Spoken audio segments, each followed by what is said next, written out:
Idle, captain, disappointed in the last World Championship. Caught in a fight with his country's press, he has given no statements after Brazil's loss in the World Cup. But Dunga will talk for fan and stars, and nothing is off limits. He talks about everything.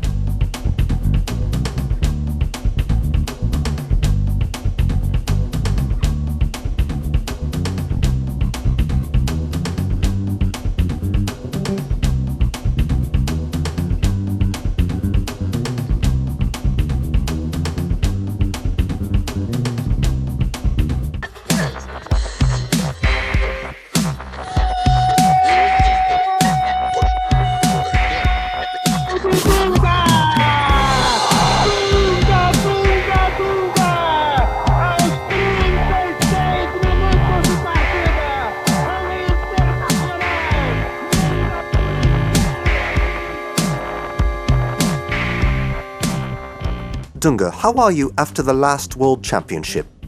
Well, like all the players, with a lot of sadness, because we had done a good work and we had a strong group. The players were very determined. They worked to achieve this purpose that we all wanted. And when you can't achieve it, it's quite normal that we all get sad. How did the people take it?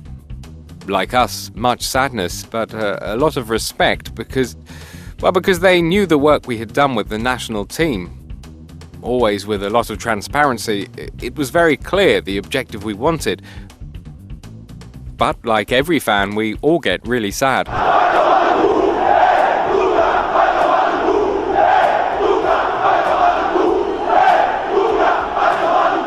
How have the immediate days after the championship been for you? I think it's the most difficult period, right after the World Cup. Because it's over. A 4-year work, a perspective, what had been done. Our hope of winning, all that had been planned is gone in a matter of seconds. We start to go back after the first period when Brazil had played the way it did, right? And in the second period, how things happen. So we keep thinking a lot. What things would you do again and what things wouldn't you do again? I think that everything that had to be done back then was done. We can't be feeding sorrow, right? Obviously, that many people say, if you had done differently, you could have the result. We could. It's not certain. That's why I think that all that had to be done is what was done. It was planned, an arrangement among us all, and we put it into action. How many times does the second half against Holland flood your mind? All the time. You listen to something about football, about the national team, even other matches, it automatically comes to mind. Brazil is always aspiring, just like Argentina, for the players it has, for the quality of its players. And also we acquired that through the 4 years, America Cup, Confederations Cup, qualifiers, friendly games. So Brazil was going up. That process, did you see those 4 years pass as you had hoped, or... No. Was it too much? It was like the national team is. All we missed was the World Cup. What we had planned. Now a team that won the America Cup with different players, then in the Confederation Cup, like I said. Unfortunately, in the last mile, we had 4 key players injured, right on the most important period for us.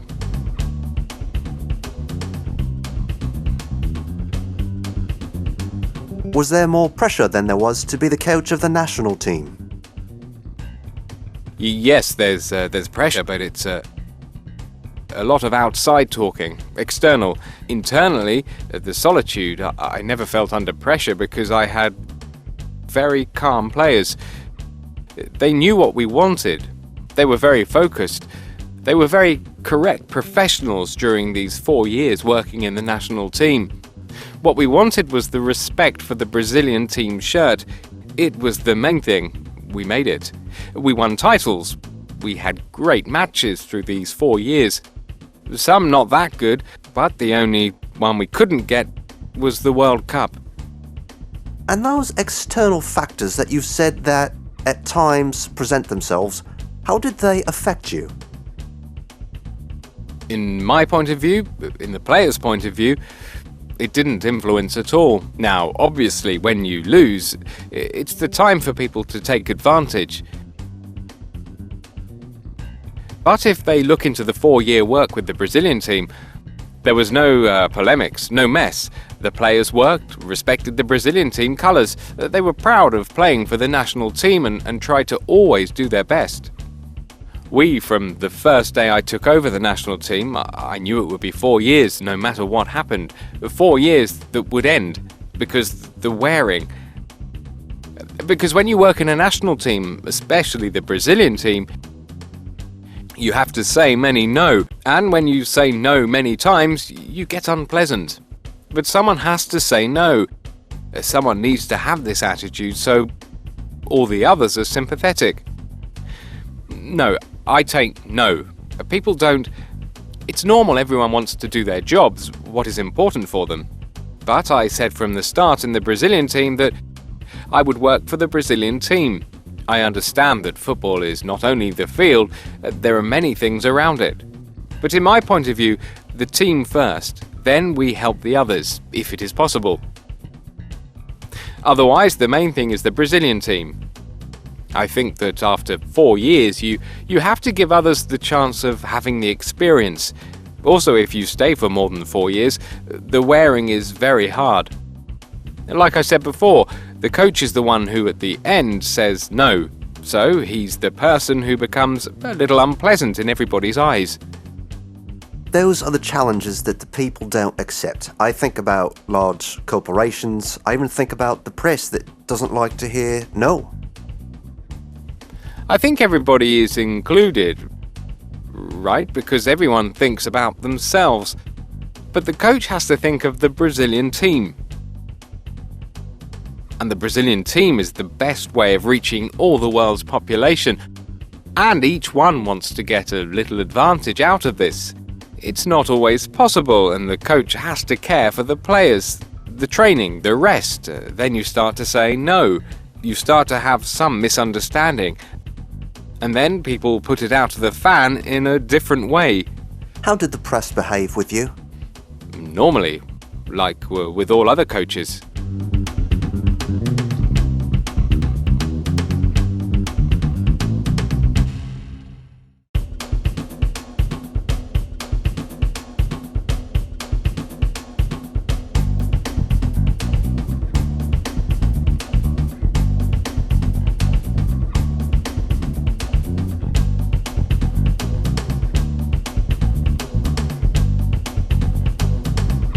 Today's Dunga, Coach Dunga from Brazil's national team. Has he at some point now understood why the coaches, when you were a player, did some of the things they did? No doubt. During the time we were in the national team, we used to talk to Jorginho, to Americo. We were players and we knew what our problem was.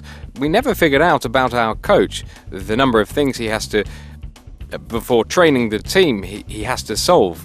Before going into the field, he has to solve so many problems and then he goes into the field. And it had to be the opposite. First, he had to solve the problem in the field and then he goes outside.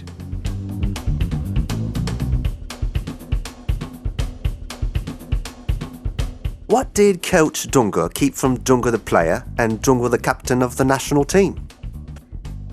The love for football. The will to play, to win and to always fight to the very last. To give our best on the field. This will to compete and to beat the opponent. I think that more and more the World Cup is damaged because the players finish the championships, European, with their teams. And they reach the limit. So the conditioning, the way of playing is not the same anymore. The energy they have. Then if you don't find proper fields, the best conditions, if you don't find trained referees so that the skilled player exceed over the others, things will be very equated, very similar. There was a moment in the World Championships when South America was doing very well. How did your South American colleagues do? Oh, I think they did well. They did very well. Even when it is an elimination match, things get complicated. If you make one mistake, you lose. Until that moment, with the elimination matches, all the South Americans were very well, played very well.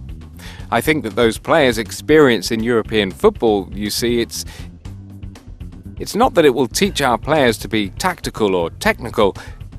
It will teach them to have a tactical responsibility. Because South Americans have a lot of paternalism. If he's good technically, he doesn't need to do anything else. He doesn't need to have any other tasks.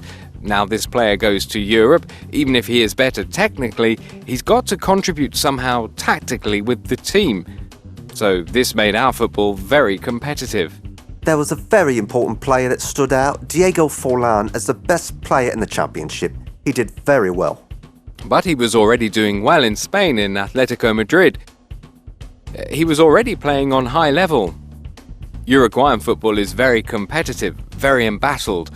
They are players who never rest all the time. They fight, and the team understood that it had to play for Forlan.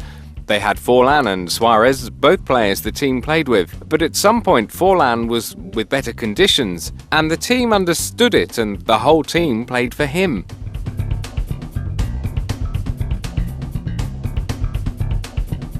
Everyone remembers Baggio's desolate image, Italy's figure at the time, unable to explain how he lifted the ball so much, sending it up past the goalpost.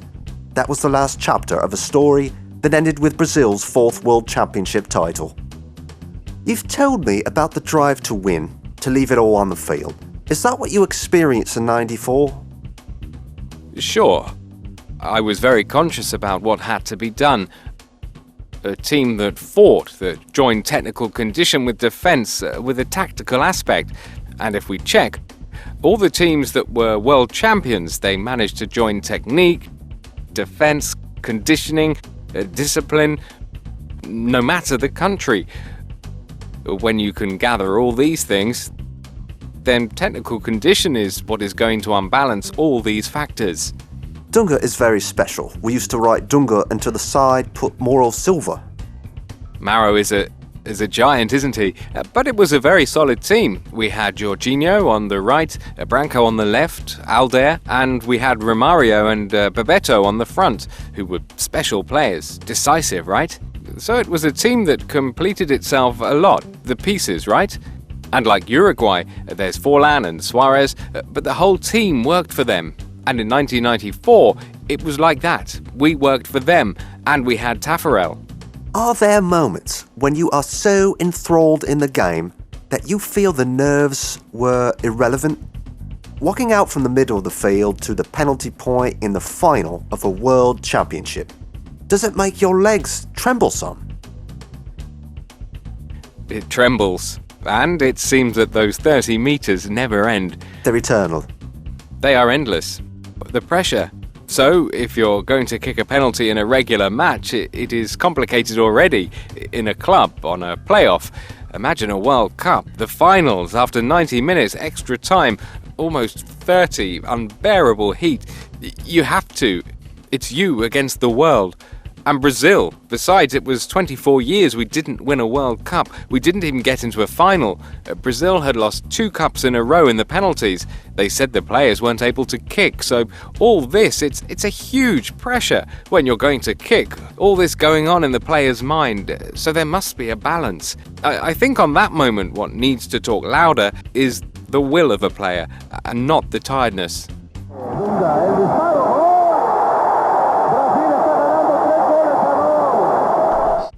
The player who will shoot the penalty shot is chosen by the coach, by you.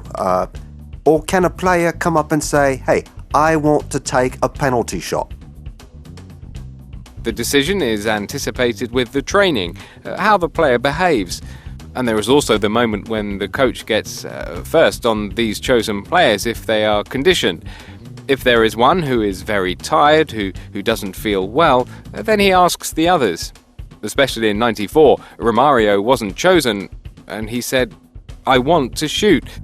So the coach feels that he is confident. And Dunga was chosen. He was chosen. And that was a penalty that was chosen. It was.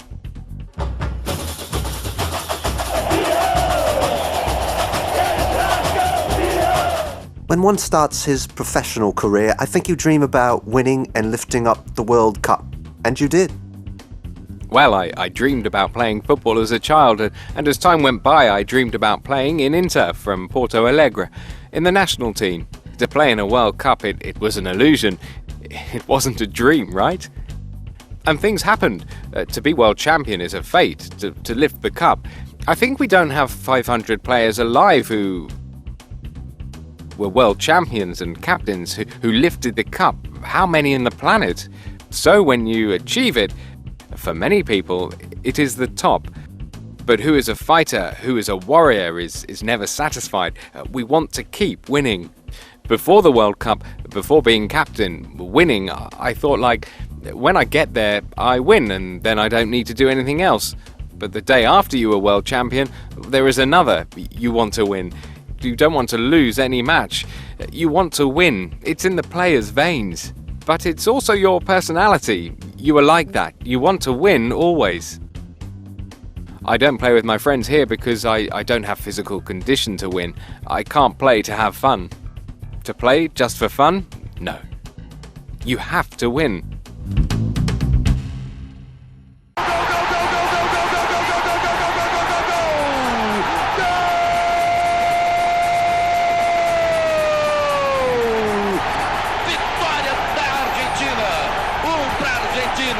Zero para a seleção do Brasil. Uma injustiça muito grande no futebol. Assim como o Brasil foi eliminado. Did it hurt like the goal in 1990? Yes, all the blame was put over me. It was 4 years until the World Cup, and all that was negative was named after me. It was Dunga, Dunga, Dunga, Dunga. But nobody thinks that to get there he had to pass by 5 or 6. So if every time a player passes by me at the midfield, I am guilty. It's better for me not to play. Have you replayed that game a lot on your head? Until now. How much of the responsibility lands on your shoulders? The same as all the others. Does it sting you the most because it passed by you last?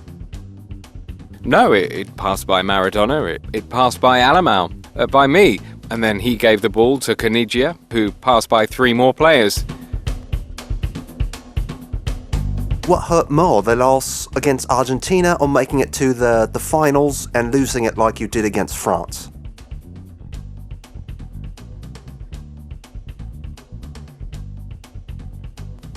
Against France, you get to a World Cup final is a good result, but you get eliminated and get marked. I was blessed for having a second chance again in '94 and to win. So it erased 90 a bit. The other one we cannot erase. What happened to that Brazil? It was a different Brazil from 98 and 94, because in 94 we got 1-0, 0-0, but the team was calm in the field, very peaceful. 98 we won the matches, but you look at all the matches Brazil won. We always ended exhausted, taking a pause to breathe, so it was different. And when you were playing against the World Cup host country, this country will only lose if it doesn't have any tradition.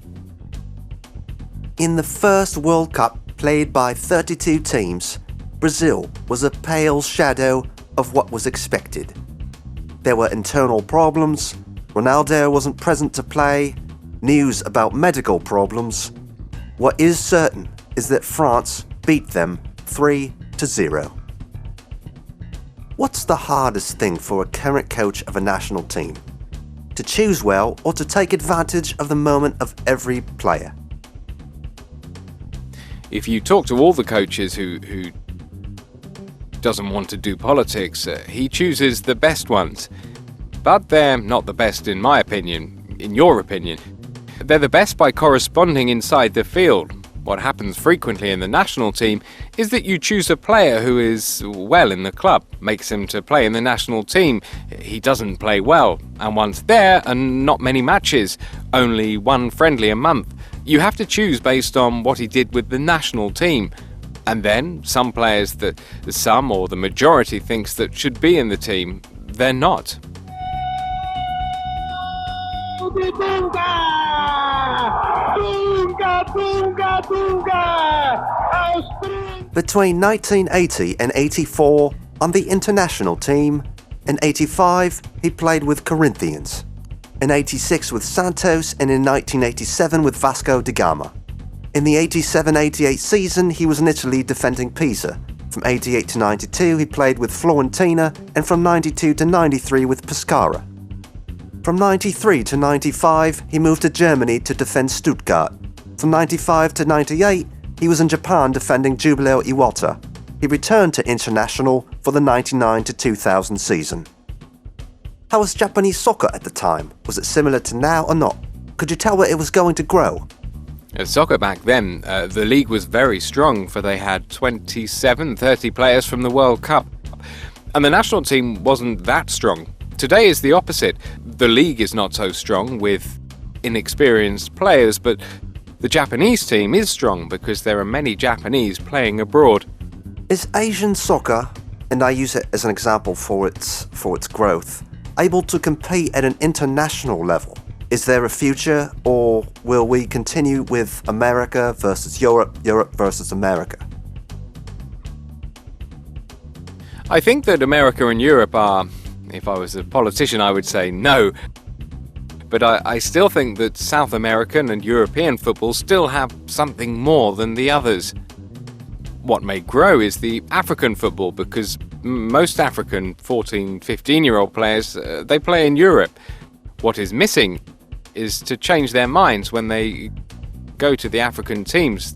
They are African again. They have to keep this mind. And in football, there are two ways of playing, one without the ball and the other with the ball. You have to be efficient with both. For you to win, you have to be efficient with both. When managed to balance both parts, you win. There isn't a defensive soccer and an offensive soccer. There isn't, because if you only defend, how will you make goals? You have to make goals to win, so you have the balance.